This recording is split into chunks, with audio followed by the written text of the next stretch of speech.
Hi YouTube, this is Raven. I'm a survivor of a 16-year marriage to a covert narcissist, and now I'm divorced from a covert narcissist. Miracles do happen.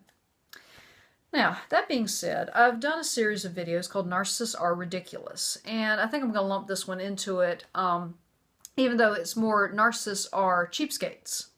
But that is ridiculous, so I'll lump this into that series. And what I mean by that is that my narcissist was extremely cheap. He's still cheap. You know, he makes a lot of money, but he's always out of money. Or, you'll have to wait till I get paid again. I'm a little short. Yeah. And my in-laws were the same way. They were very stingy and always, things cost too much, even though they lived in a $350,000 home, which, in some parts of the country, they'll buy you, one bedroom and maybe a bathroom.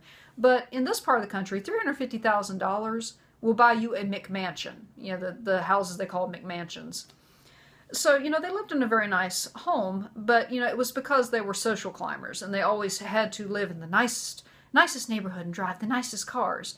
But at the same time, my mother-in-law is the kind, she's pulling out a coupon and she's trying to get whatever, she's trying to get something for nothing, always.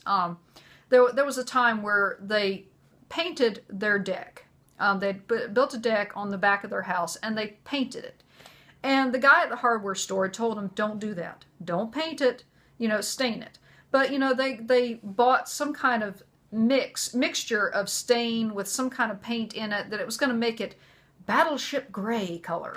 Well, it did. It made it battleship gray. And it did exactly what the can said it was going to do. But they were so upset about that they were going to file a lawsuit against the hardware store, And, so the hardware store eventually, paid to have their deck refinished. But, they were so cheap about it, and they were willing to, sue the hardware store over this. But, another time, we stayed in a condo in the mountains, and my mother-in-law apparently was so enamored with this condo, she came back and said, we should buy this. Now, I told her, it's like, great, yeah, you should buy the condo if you like it. But what she meant by we was not her and her husband. She meant we, as in all of us, should buy the condo. She wanted for her and her husband to buy the condo. It would have their name on it, but she wanted my husband and I to pay $400 a month for it, his brother and sister-in-law to pay $400 for it, and his sister. Basically, that we would be paying for the condo that they owned. And my narc got very mad at me because I said, no, it's like, we're not doing that. He wanted the approval from his parents, for saying, oh yeah, sure, Mom and Dad. But, I wasn't going to commit, $400 of our budget to that. But at the same time, anytime that he wanted to spend money on something, we had the money for it. But, if I wanted to spend something, we have to save up for that, or that's too expensive. Like one time he wanted to buy a $1,000 grill, a $1,000 gas grill for our back porch. And every grill he ever owned always ended up being a piece of crap because he would never put the cover on it. It would get rained on, it would rust out. And now he wanted to spend $1,000 on a grill. And I was like, no, we're not doing that.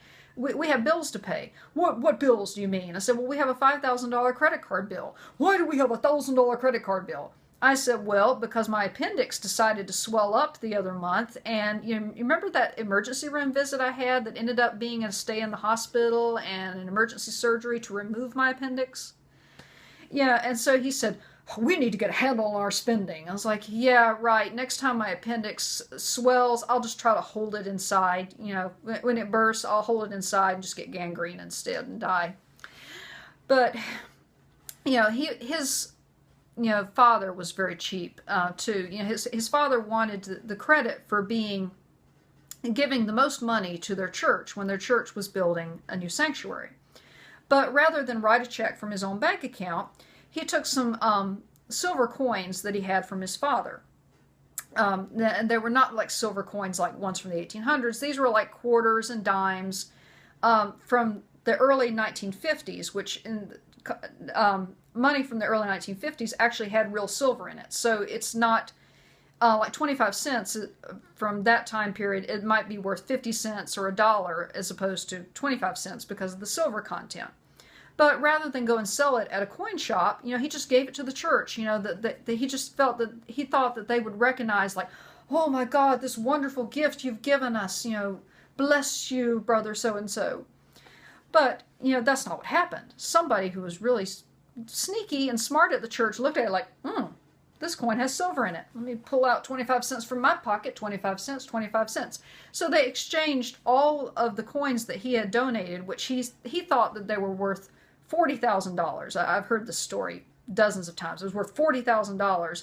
But, the face value of the coins was $2,000.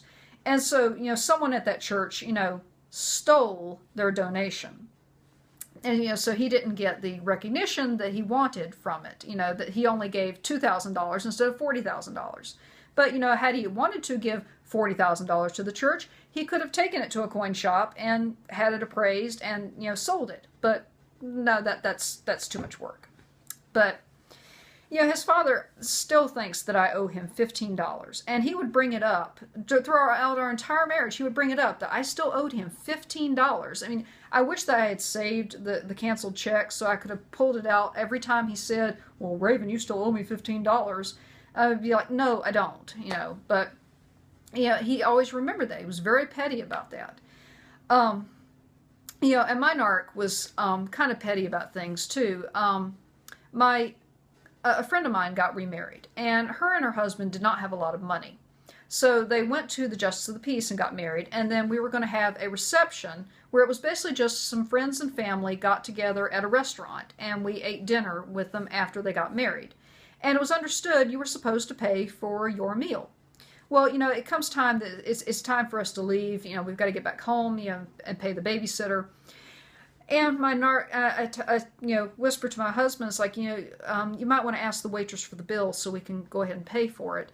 And he turns to me, he looks like, I think it's already been taken care of.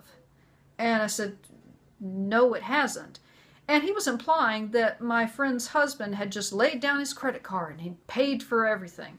But no, he hadn't, because they didn't have any money. That was the point.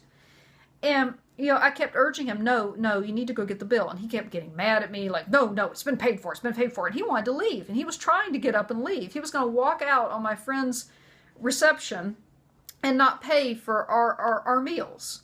And so finally, I had to make him go up to the cash registers, like, yes, here's your bill, and we paid for our bill. But he was going to walk out and risk my friendship with this person over, a meal that was probably like $50, after tip, But, that's the way he was. He was just cheap about everything. And, it boils over to his relationship with his children as well when it comes to things that his children need. When we first got separated, he said, don't send the children to my home with anything other than their electronic devices. I have everything they need. Well, what he meant was that his parents had went out and bought everything the children need. But they really didn't, because he claims that he has no money, he's broke all the time, so he can't even afford to buy clothes for his children. So, his mom went out and bought clothes for the kids. And he said, I have an entire week's worth of clothes at my house. Well, he did, for the summer. But, the seasons change. So winter came along, and he didn't have winter clothes for the kids. And so Thanksgiving came, and he was picking up the kids for Thanksgiving, and he demanded that I send clothes. Like, oh, I need you to send long pants for the children. I don't have enough pants for them. And I remember replying sarcastically, I thought you had everything they need. But, he just didn't want to go out and spend the money on it. And, stupidly, I sent it because I didn't want the kids to be cold. I didn't want their legs to be cold. So, so I sent their pants. But then he didn't send them back because he was going to hold on to them because he's cheap and he's stingy. And so, I had to send an official email with copying my lawyer saying, please send back the clothes that I bought for the children, bought at such and such a place, size this, And so, he did finally send them back. But, he's too cheap he's so cheap that he won't buy underwear for my daughter. There's a girl that lives with him now, his fiance has a little girl that's about a year older than my daughter. So he makes my daughter wear her hand-me-down underwear. Underwear that has been worn and worn until it's worn out, and then passes it on to my daughter. I can't think of anything more disgusting or ridiculous than used underwear.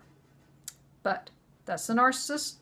Narcissists are ridiculous, and they're cheapskates.